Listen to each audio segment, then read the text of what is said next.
I am a non-binary queer black person. My pronouns are they, them. That's why I wear this hat for all of you. So, you know that. I am a very new game designer, technically. I've been designing for 2 years. Because credentials are important, I will flex a little bit. I spent 9 months to make a game that got extremely popular. Then doing it full time, built my own Discord channel and community with over 500 people. I've made several programs, do mentorships. I've raised $26,000 to fly a bunch of people of color and house them at a convention in October in 1 day and an hour, 25 hours, I think. I get 4 million impressions on Twitter. I currently contract for Wizards of the Coast, even though I've only been game designing for 2 years officially. And that is because I'm smart. So I'm going to give you how smart I am, because I like other people knowing things that I know. So everyone is smart together. So I realized something when I was making my game. My game's called Mutants in the Night. The reason that everybody's really interested in it is because I made it an allegory for marginalization in the real world and all the things that we have to deal with without making it suck. So it's a thing about being mutants, and you are stuck inside of a small city that is walled off, super high, and the government is trash, and the cops with you, and you get to choose what kind of mutation you have, what you look like, and the sort of things that you do for fun. And you also have superpowers, and you can go be criminals and be heroes or whatever you want to be. But I learned something that I did on accident. And then I realized that it is in all the things that I like. And so I made this theory, and it's called circle theory. Okay? I have very unsteady hands. I don't know if I can draw a circle. Hell yeah. Okay. Thank you. That's it.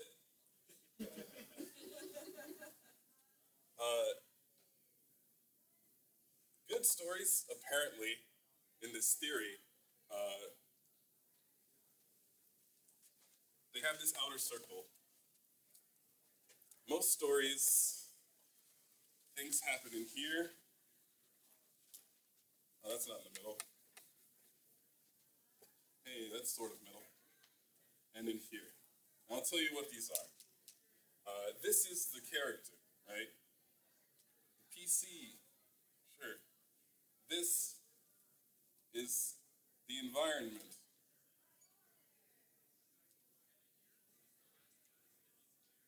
People can read sideways. This is most stories. And it usually works outward. Here's Naruto, and here's the village of Konoha. Yay, it's fun.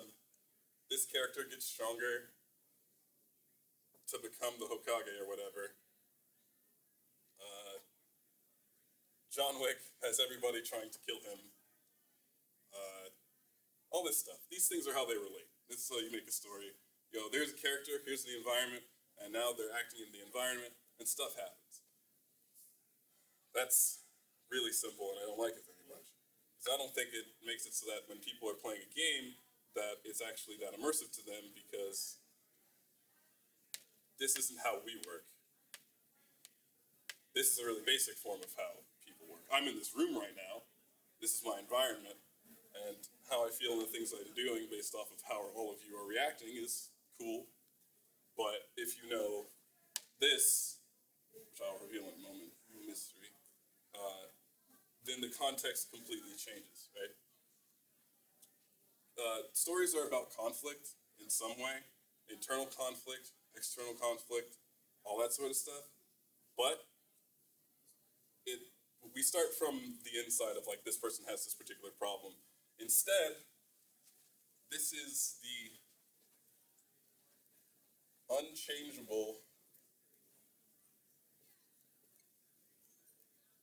problem.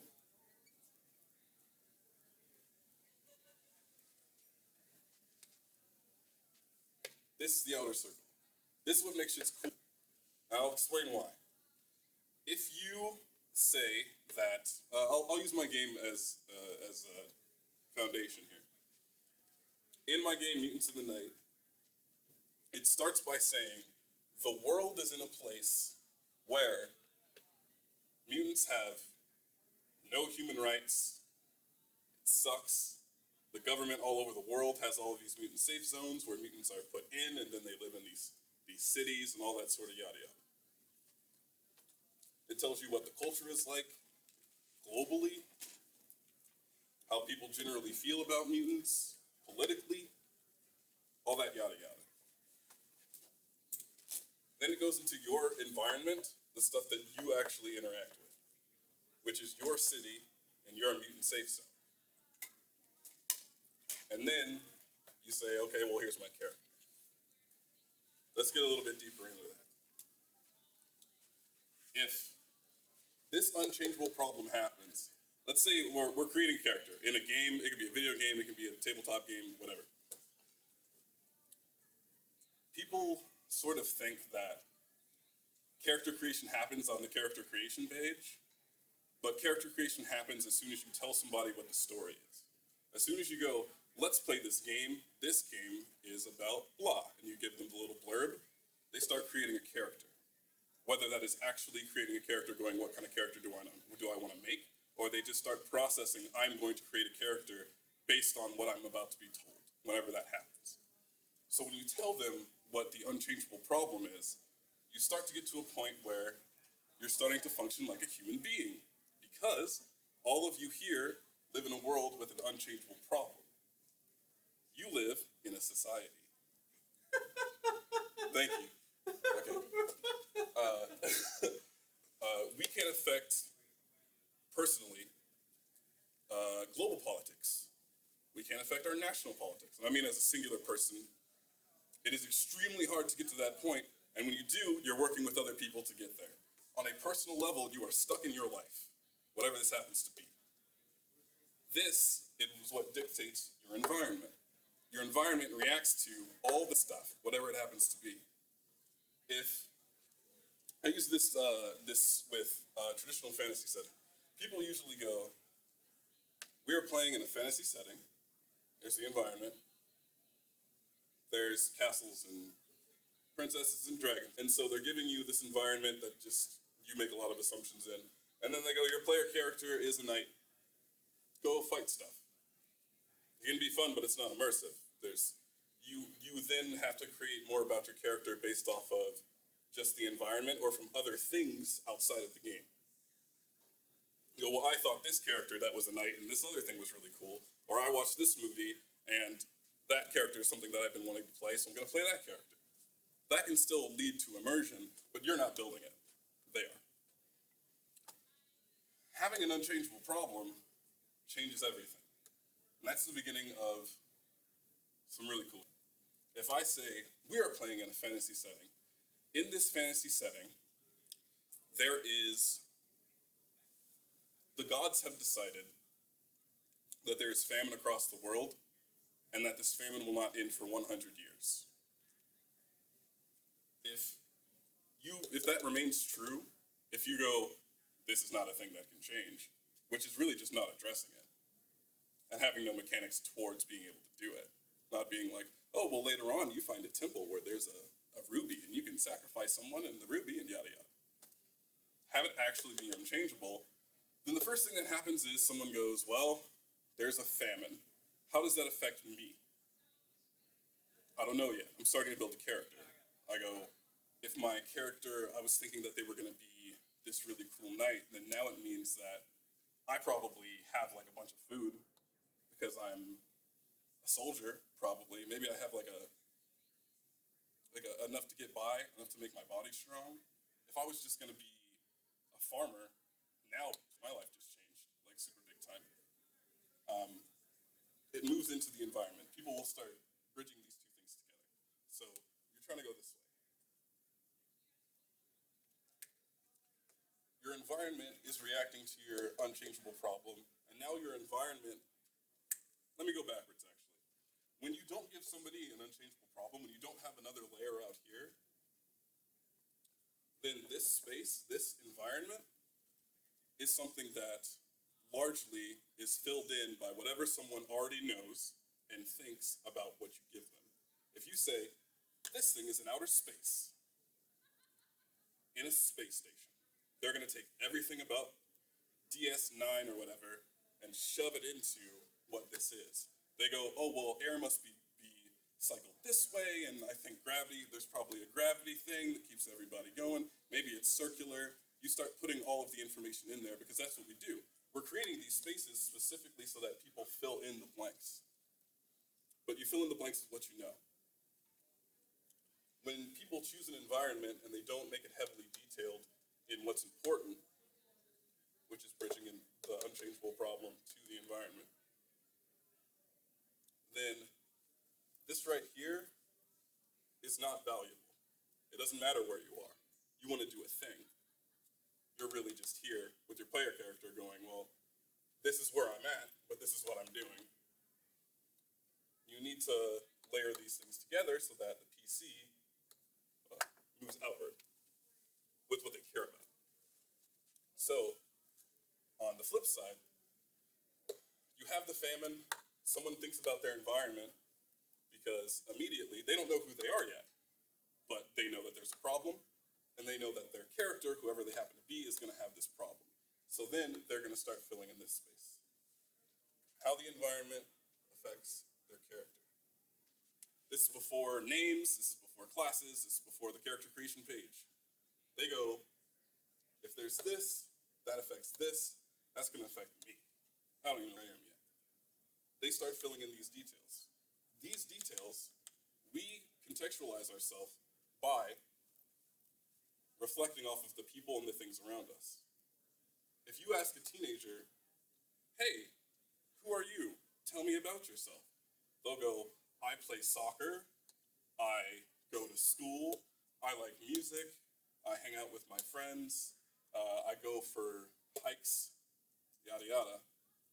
We know now that in the environment, there's a place where you can play soccer, there's a place where you go hiking. They seem like they're educated, they go to a school. It seems like they have time to go do things. You're filling in stuff.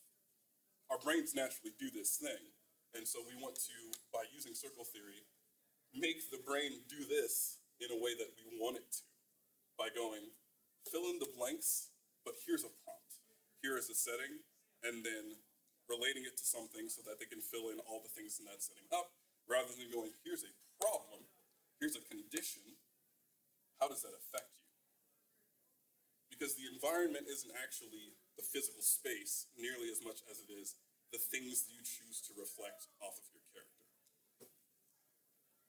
You're a knight, and you have this famine going on, and everybody's pissed about it. In your environment, how do people feel about you as a knight? The fact that you get rationed food every day, how does that change everything? You have to go fight. Who are you going to fight? What for? Probably food, that's all we know. Your life is starting to be structured before you even choose your character. Then you go, okay, well, my character's name is Gene, and Gene grew up being really rich or really poor. That then influences back to the unchangeable problem. You're pushing outward now during character creation. You're going, we've gone here, now I'm going to come back out here. Because everything that you choose reflects off of your environment, which has to deal with this problem. It doesn't even have to necessarily be a problem, it can also be a condition. I like to do this with Dragon Ball Z. Because Dragon Ball Z is really bad and then like really good. I'll explain why. I love this. I was streaming when I was explaining this because I just talk and then things get figured out as I say things. That's the nature of streaming. And so I take anything that I think is like, oh, this is a good story, or this is an element of a good story and why I like it. Circle theory doesn't just exist on the outer level. It can exist within a particular person's story as well. So, yeah, I did that circle. So check this out right here. Dragon Ball Z sucks because it's so good. Goku is the strongest. Yeah, it's just true. Goku is strongest. From a story perspective, this sucks, because you know how it's going to end all the time. What's really dope, though, is that whoever's circle this is, you have a relationship. Let's put Vegeta in here.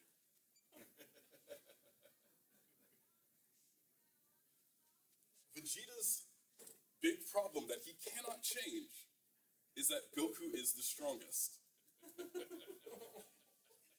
Now this is a dope show, because Vegeta has some to deal with. His environment is pretty much training and fighting. Training, Yeah, fighting, that's and raising a family. Right?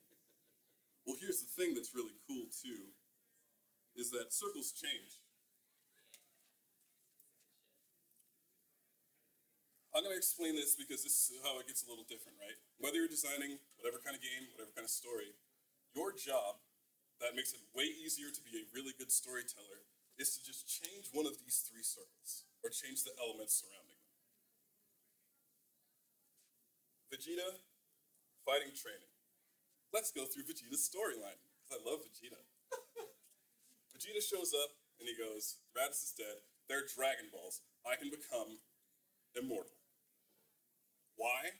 Because at this point, Goku is the strongest is not the outer circle. It's Frieza is the strongest. Yes. And he needs to kill Frieza because in his environment, it's not even fighting training at this point either. This is just the general thing. It's, I am alone doing the work for this dude. Going around different planets, doing the thing. And his inner character is, I want to be strong, I want to uphold Saiyan values, I am basically, I have to be all of my culture and race. Because the only person I have here is Nappa, and Nappa sucks. So that's the burden that he's bearing here, right? He shows up, he goes to Earth. Frieza, this is Frieza right now. Frieza is the strongest, and nothing in here is challenging him. In his environment, there's just, I'm going around killing people. Nobody's stronger than me. I haven't had that problem. Like, other than Frieza's warriors, right? But, like, no one that he goes out and works specifically to destroy these planets. So, his whole thing is, okay, I'm just going to beat the crap out of them. I know their power levels, yada, yada, yada. He loses. This becomes a problem in his environment.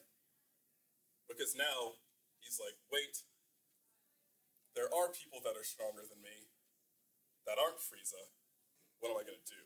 I still have to go get the Dragon Balls. This is how the story proceeds. Training and fighting is the whole arc of the whatchamacallit arc? Frieza arc, Namek. Vegeta continues to fight, get his ass whooped, train, or just use their crappy hack method of getting beat half to death and then healed. And just doing this over and over and over. It's just a training and fighting thing. And as he progressively gets stronger, this Frieza becomes more realistic for him. That this thing is going to happen. But he is still worried. He starts to become afraid that Goku is the strongest. Just a little bit when Goku shows up. He's a little worried. Goku beat his ass on Earth. Yada yada, but Frieza's still the problem. At this point, everything that we're doing is bouncing off of each other in this way. That Frieza's got a thing, Frieza's the strongest, so in his environment he has to do all this training, fighting, and yada yada. Our character keeps having moments, movements, thoughts, changes, deep-rooted, because this is all the deep stuff. Deeply rooted to his culture, as he's fighting and training and all this stuff, what comes to his mind is the legendary Super Saiyan. No one's ever done that before. No one's ever been as strong as me. Like, oh, damn. Because I keep fighting and training, and I'm still alive, maybe Frieza's not the strongest. and then it bounces back in. Goku shows up, and we get started with Goku as the strongest. How does this make his fighting and training thing go? I'm not strong enough. Goes back to Vegeta. This bounces back in and back out. This is how good stories happen. And it's not always the main story, but it's the good stories. People who have good character arcs. People who, overarching stories that are very detailed and good. Because a lot of the time, like I said, there's just the environment and the character. Something happens, character reacts to the thing. I haven't picked a bad story before, but in stories where there's just an environment, it's like when you watch a show and you're like, wow, this character isn't really a character. Their whole point is just to react to the things that are happening in the story. They don't really make decisions. Things happen to them, and they progress along, and they usually have an archetype that's upholding what would be a character. Forrest Gump. Kinda, yeah. Forrest Gump is interesting because they are using him as a vehicle for a larger thing, but at the same time, it's not super great. Forrest Gump is just having things happen to him, and his reactions are, here's what I'm trying to tell the world when I wrote this story, just over and over again. Oh, Forrest. Whoop, whoop, whoop. Goodbye, Vegeta. Hi, Vegeta. You'll be missed. I love you.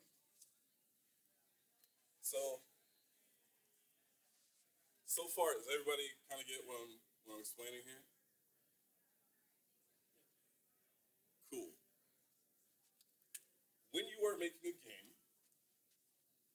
like I said earlier, changing these things, and if you're playing an interactive game like a tabletop RPG, having players change these things makes the system of your game really immersive because they're working like a human being. This is a human being thing.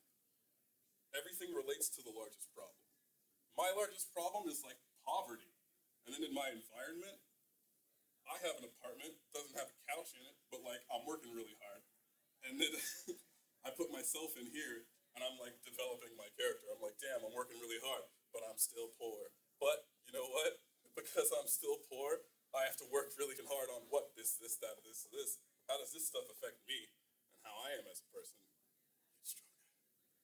But everybody has this thing where it's like, even if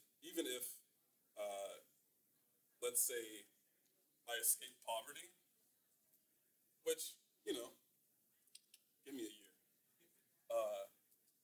This problem still exists.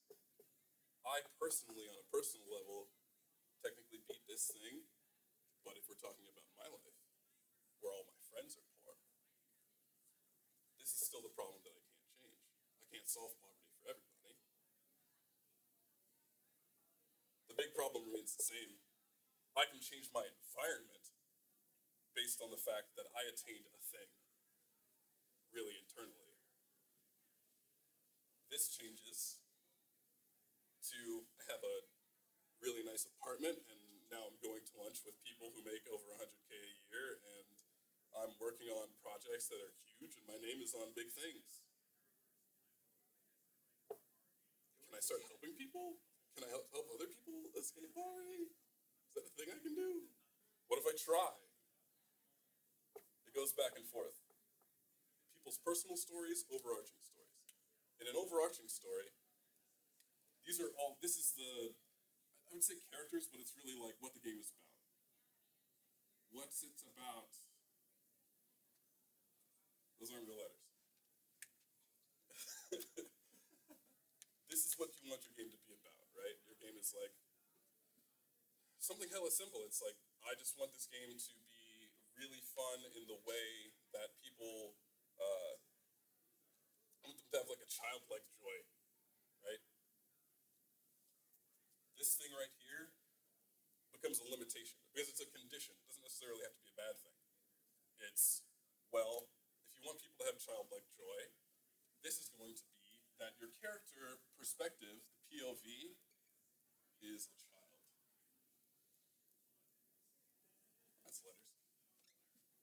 camera is way down here, and everything else is big. And now, whatever fun that a person has, because you're giving them that perspective, whatever you do in the environment, if the environment is a house.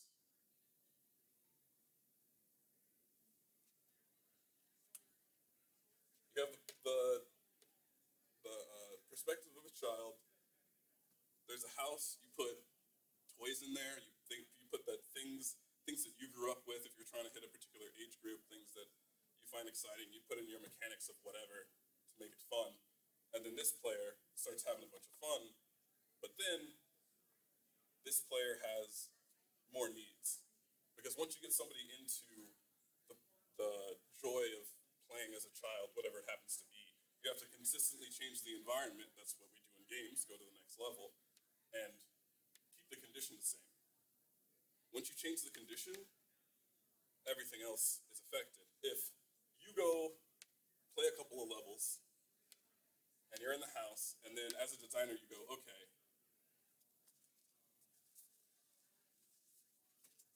now you're a teenager. Which would be as simple as changing the height to a higher level and dialogue changing, where people aren't talking to you the same way anymore. Now the process that you've created is, this game is about childlike joy, and then now it's about how being a teenager relates to that childlike joy that you had previous. Every time you change one of these, everything affects itself, and you're not really doing the work of, damn, like, how does this actually function, yada, yada, yada. As long as each one of these circles is strong. So you have to know about each one of these things. If you're the perspective of a child still and you have the house, you have to make things that are reflective of being a child. You have to make things that actually work with that, right? These things have to work together, and as designers, and some of you aren't designers, whatever it happens to be, you just have to make sure that these are strong through going, talking to people, reinforcing, through consulting and trying. You're designers, do the thing. The core thing is really just the player and what you want them to experience. If you have these three things going, it'll just keep bouncing back and forward and fleshing itself out over time. And then you've built a story that is actually living as it goes, because your player is reflecting back at everything you give at them. And when it reflects back at you and you change a thing, now it's just a different angle that's being reflected. That was half an hour. So, there are two things that I like to do when I tell people about this. One is, if you give me a story that I know, I can tell you how it works in circle theory. It's a good way to do examples. The second thing is, does anyone have any questions? So let's do questions first, and then do this with a bunch of stories. I did Kingdom Hearts once. It actually was really good. Oh yeah, that's But it wasn't about Kingdom Hearts. It was about, like, the kids. And I was like, wait, why do we love those kids so much? And then I did it, and I was like, oh, I love them so much, and I will always love them so much. It's great. So I can do that too. But does anyone have any questions? Yeah. Can you just do the Kingdom Hearts example? Yeah, sure. See that? Yeah, oh God. Oh. Get ready for an emotional journey. I'm talking about Kingdom Hearts 1, because the complexity of the... Can't even finish that sentence. Kingdom Hearts makes no sense. who knows what that story is, really? Got me. So, in Kingdom Hearts 1, what's really, really fantastic and really great is that the story is extremely straightforward. And I know that sounds weird, but it really is. The story, how it relates to the children, makes so much sense. And then there's a bunch of filler around that story. Here's how the game starts, right? There are 3 children. There is something that they cannot change. And the thing is that they are trapped.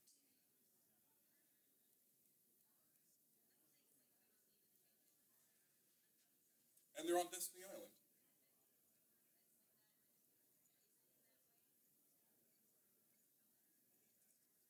And then the kids. What's really, really great about about the beginning of Kingdom Hearts is that they just give you these three things and nothing else. They do it super simplistically. Destiny Island, they show you in like a small cutscene while someone's sleeping that there's the rest of everything. It doesn't matter. The only thing that we see is what they care about. They tell you these are the three children. They matter. These other characters, we obviously don't care about. They're tutorials. They want to leave and they can't. They can't do it. They feel trapped. They don't say that the island is bad. They don't say any of that stuff. They just give you a super basic thing that everybody has experienced where you don't want to be stuck. So the kids they use Destiny Island as a resource. They feel trapped by this place. Because they feel trapped, they're going to build a boat, which gives these kids a feeling of, we're not stuck here. We can leave. This affects the actual characters. Because this is relatable to people, you get a little bit into it. You're like, oh, this is nice. This makes sense. It's very simply portrayed. What's great is everything is shattered. All of it. All of it is shattered. And that's really cool because if it's really simple, it's extremely simple to rebuild if you make that simple too, because it's then simple to understand. It's strange that it's simple storytelling in Kingdom Hearts has some of the most complex, weird, not very good storytelling in it. But in Kingdom Hearts 1, they make something exceptionally clear because they start building things very early on, and then the rest of the game is just about that. Even if none of the other stuff, the magic and the Disney characters and all that crap makes sense. This here, the big problem is that they are separated.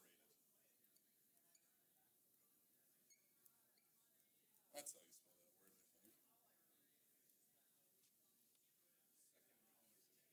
There you go. All my brain energy goes into not spelling. The environment is space. Space islands.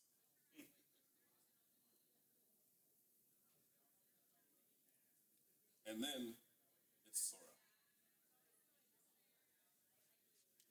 This is beautiful right here. Because what was going on here is that the main character was Sora, right? But they gave you everybody together and they said this is how close they are.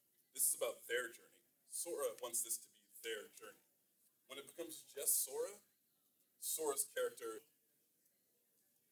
gets completely lost, like, in their mind.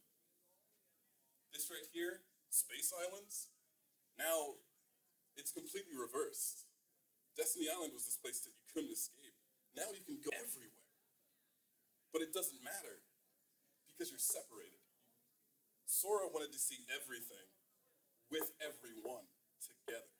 They wanted to leave and go on this journey together. So, because you have this infinite thing to do, Sora decides, in order to bring everybody back together, he has to journey through all of these space islands. Stuff happens, who cares? The thing that he's looking for is Riku and Kairi. So, if you eliminate all the stuff that actually happens until you get to the point where that thing happens, the environment changes. Because they're still separated. This is the really effed up part, and it's the part that gets the gut wrench, is that they're separated, but Riku doesn't want to stay together. Sora's environment actually changes at this point. Because although the space islands are where they physically are, mentally, Sora is dealing with maturity. Which is really cool. Because at this point, Sora has to start to understand how other people are thinking and why. Simplicity is gone in Sora's world because Riku's making decisions that Sora does not understand. He still can't find Kairi. They're still all separated. He doesn't know why, on a personal level, everyone doesn't want to be together. Sora has to figure himself out. He has to listen to himself. He has to listen to his heart. All the stuff is going on with all the magic and blah, blah, blah. Because of this maturity and because they're separated and Sora is at a point where he can do nothing in order to stop this, to figure this out, he makes the decision to pierce the Keyblade into his heart. He ends up getting Kairi back. They're no longer fully separated. But this problem becomes then actual darkness. Because the darkness has Riku, the environment becomes the actual problem of the world itself.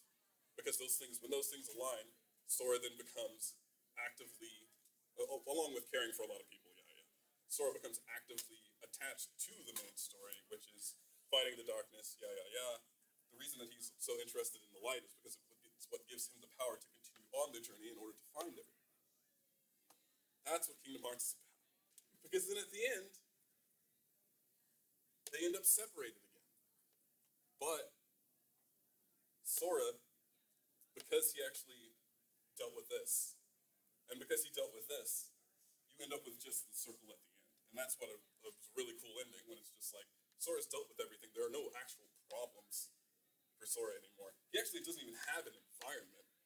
Virtually, they destroy, like, everything's gone. There's like this complete, utter darkness, and everything is destroyed, and then something starts to be created, and Sora ends up going on another journey, which is really the reformation in a visual way of the circles. It's, here's another journey we're going to go on.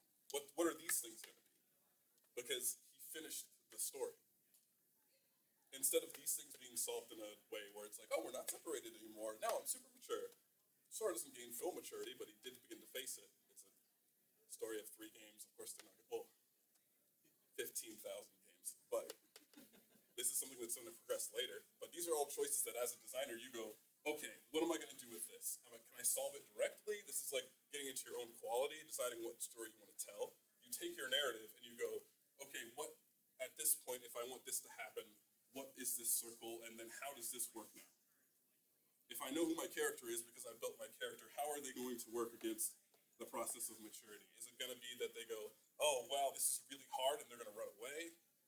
Are they going to face it and feel really good about it? How does that affect the outer circle? Are they going to start tackling this now? Because now they're existing in this space. Because they've moved through this one. How does this deal with that? You can have these spaces move all the way down. It's just like having things interact with each other. It's kind of like just moving pieces around on a table and acting out the thing because you know what everything that is happening. Whew. That makes sense? Cool. You can make these in any order. It's just if you know what you want your thing to be, you can just approach it in this way if you want to. You don't have to. And it depends on the context of the stuff, too, and how information is delivered. I do tabletop RPGs. Everything goes very slow. You have to read. And so you get this information in pieces. If you have a game, you can just go, character, here's the overarching thing. Or character, here's their environment. You'll figure this out. You'll find out later. All this sort of stuff. This is very flexible.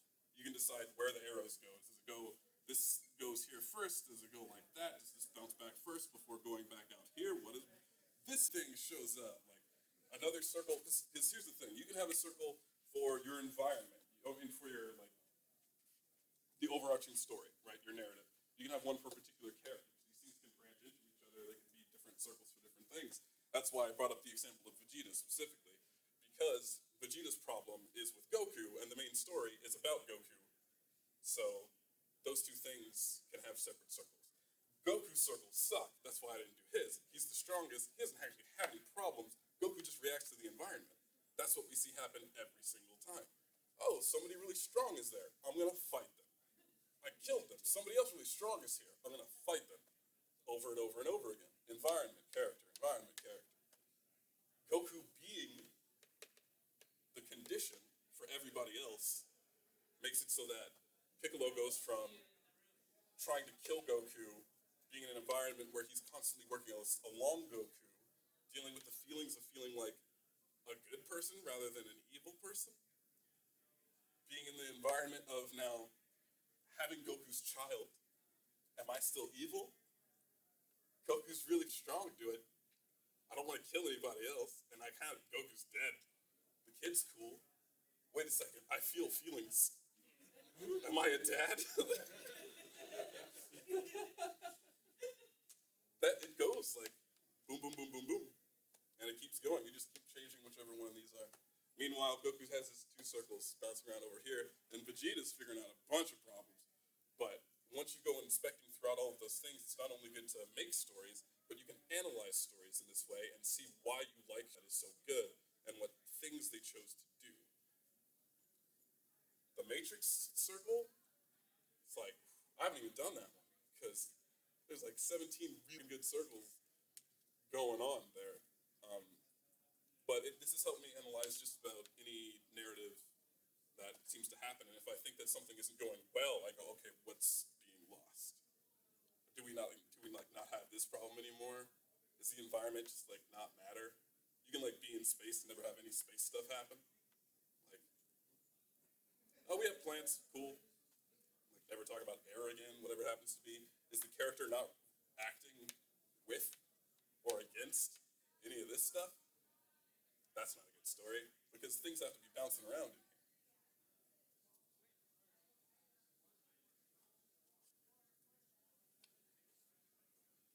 Any other questions? Just thinking I want to do one about how Batman sucks, but like, Batman does suck though. I could roast Batman with this goddamn circles right now. I made a thread earlier in the week of why Batman is like the greatest villain, and nobody seems to care. But you know, I mean, I care. Batman sucks. I can only talk about that like once every 6 months because it's so intricate. And it's so good. Like, it makes the Bat family so good. Let's do Batman. Jeez. It's so good, really. Like, that's what's really interesting is that some of these stories, when you have characters that suck, that doesn't mean your story sucks. You can have things that are bad. Like, you make wrong decisions. Nobody's perfect. But how you maneuver through those things can be really cool. A bad example, anyone here watch My Hero Academia? Okay, nerds. Fellow nerds. I forgot the name of Grape Kid. I don't want to know his name, but it's Minute. Yeah, Mineta. He's a bad character that doesn't do anything.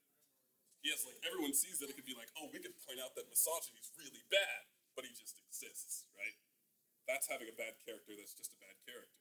You can have a crappy character that goes, oh, well, here's all the bad thing he's doing. Look how this relates to everything else in the environment, people's beliefs and respect for each other and shit. In a good story where there's a bad character, Batman. Yeah, I'm killing it. Batman's in here. Man. This is great. PTSD. Gotham City.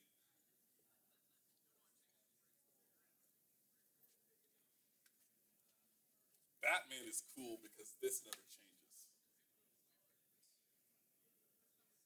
This never changes. And he does everything to make sure that this never changes. It's so good. Batman on the night that his parents get killed ends up getting PTSD. It's real bad. He decides that the city is at fault. Not even just a singular person. He can't find a singular person. As a child, he's just like, Gotham City is bad. For a while, he's specifically after that person, but he starts to see that everywhere. He starts to see every single action of crime as his own PTSD. He's trying to relate to the world around him and open up to the world psychologically instead of going to a goddamn therapist, Batman. So, decides that instead of being Bruce Wayne, he's going to be Batman. Story of Batman. Batman does not change from here on out. Batman continuously tries to make Gotham a safer place. Gotham, I mean, that's his idea of it. But what he's actually doing is he's keeping Gotham City in a repetitive cycle of the night that his parents died,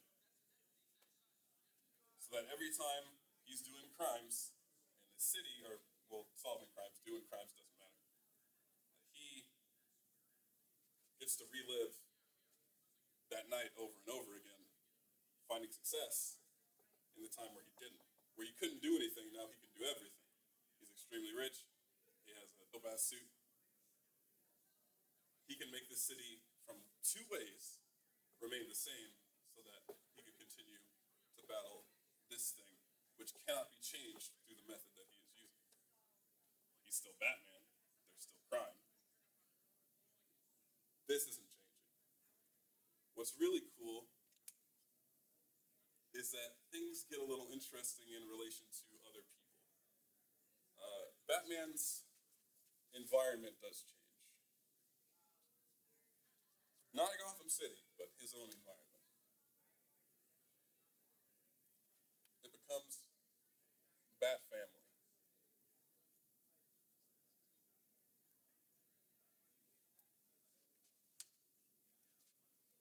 Batman, because he gets the opportunity to have a Bat Family. Let's start with Dick Grayson, my favorite. Ends up making somebody Robin. Because Robin eventually ends up seeing that Batman had PTSD and doesn't want to become like him. PTSD going back to the Bat Family. Robin leaves. Batman gets another member of the Bat Family. Goes back to them getting hurt. Batman goes, that hurt. I'm going to put my feelings away and get another member of the Bat Family. And just keep doing that over and over and over again. That's unhealthy. But this changes. That's what's really cool, is that this is a story where only the environment changes. Batman doesn't really change at the core. How he interacts with things, but he does not change. He continuously puts his values on other people. Little, small, tiny changes like, okay, well, I'll have sex with this person and eventually have a kid I didn't know about, and now I do. Bat Family. That's all that was. Bat Family. Batman Beyond has a great sequel because it is, especially in comparison to this one, because that story is incredible because this person changes and the environment changes. This thing does not, because this is what Batman is about. Batman Beyond's thing is, I'm Batman. This thing's not going to change for Terry McGinnis. But it's not an unhealthy thing like PTSD.